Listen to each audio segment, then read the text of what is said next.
2 ஆண்டுகள்ல கிட்டத்தட்ட 1,50,00,000 கோடி பேர் இதுல வந்து மெம்பரா இருக்கிறாங்க. இது வந்து இதுவரைக்கும் எந்த கட்சியிலும் எனக்கு தெரிஞ்சு அப்படி யாரும் இணைஞ்சதா தெரியாது.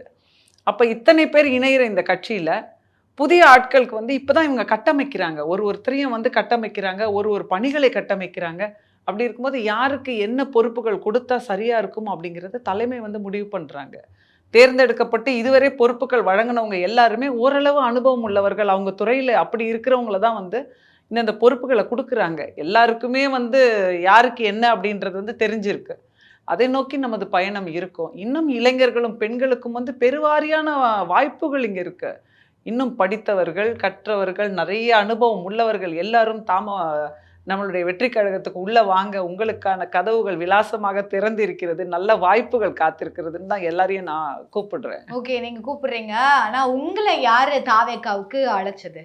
என்ன முதல்ல அழைத்தது வந்து பொதுச் செயலாளர் அவர்கள். ம். நம்ம ஆனந்த் அண்ணா ஆனந்தவர். அவர்கள். ஆனந்த் அண்ணா அவர்கள் தான் வந்து என்ன முதல்ல வந்து அழைச்சாங்க. வாங்க இங்க நீங்க செயல்படலாம் அப்படின்னு சொல்லிட்டு, அவருடைய வழியில் அப்படியே நம்மளுடைய தமிழக வெற்றிக் கழகத்தினுடைய கொள்கை பரப்பு பொதுச் செயலாளர் வந்து நம்ம அருண்ராஜ் ஐஆர்எஸ் அண்ணன் அவர்கள். அவங்களும் வந்து அதே மாதிரி வழிமொழிஞ்சு என்ன கட்சியில சேர்றதுக்கு ஏன்னா எல்லா வாய்ப்புகளையும் உருவாக்கி குடுத்தாங்க.